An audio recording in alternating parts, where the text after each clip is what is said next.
Habits, Why We Do What We Do by Samara Salahuddin.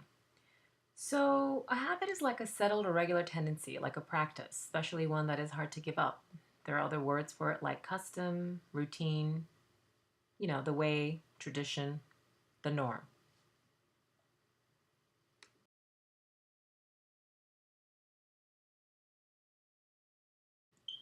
What is a habit? A habit is a routine of behavior that is repeated regularly and tends to occur subconsciously. Habitual behavior goes unnoticed in persons exhibiting it because a person does not need to engage in self analysis when undertaking routine tasks. Habits are sometimes compulsory.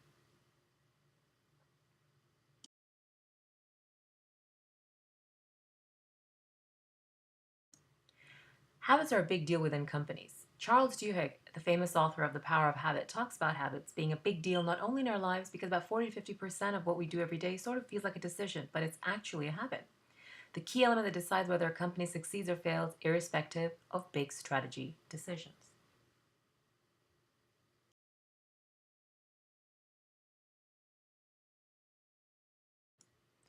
Components of a habit. A habit has three components. There's a cue, which is like a trigger for the behavior to start unfolding, a routine, which is the habit itself, the behavior, the automatic sort of doing what you do when you do a habit. At the end, there's a reward. And the reward is how our neurology learns to encode this pattern for the future.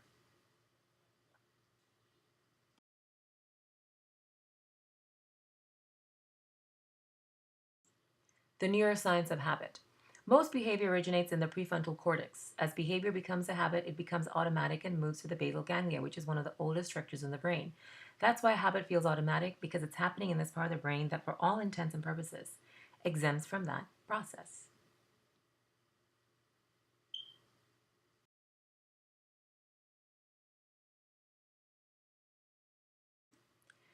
How do you break a habit? First, you have to diagnose the cue and reward. The cue falls into five categories: time of day, certain place, presence of certain people, particular emotion, or a set of behaviors. The reward, the most important part, is the craving that created the habit in the first place.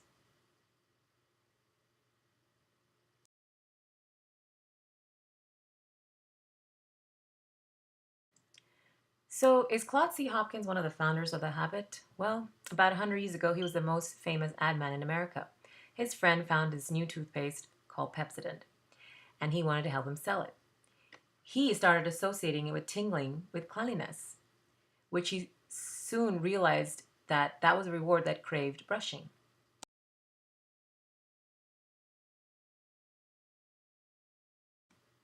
Basal ganglia of an organization. What about the routines within an organization?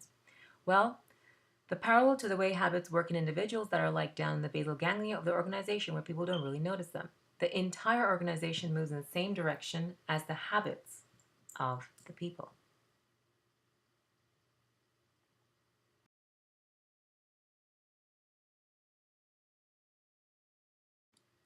Identifying the habit. Well run organizations, effective managers are the ones that understand that habits are out there, and that's how you can change something by tweaking them. Great CEOs talk about habits.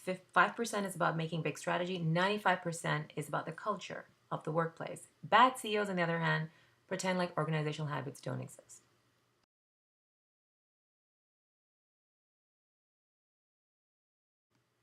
Breaking habits. We all know it's never too late to break a habit. Habits are malleable throughout our entire lives. I mean, we try to do it with our kids, our better halves, our friends and family. Best way to change it is to understand the cue and reward and be forced to recognize that what those factors are in a behavior.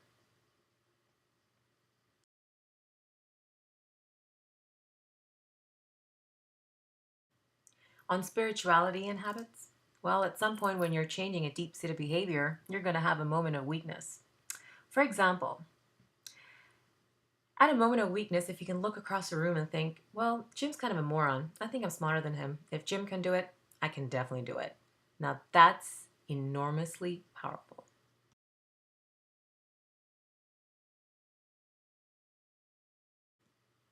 Emotional intelligence. There's an enormous amount of research suggesting that emotional intelligence, EQ, is linked to the performance at work. 58% of success is determined by all types of jobs. People with high EQ make $29,000 annually more than people with low EQ.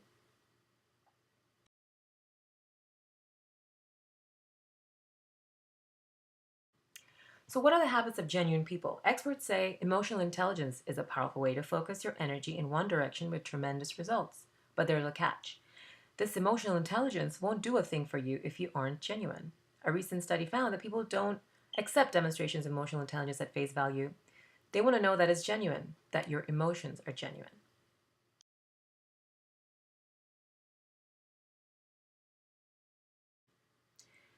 So, who amongst doesn't want to be happy and healthy and successful human beings? Still, it can be easy to lose your way.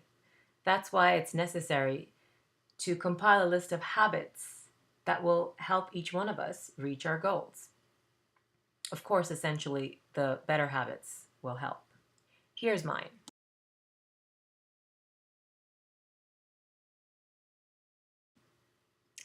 Don't hold grudges.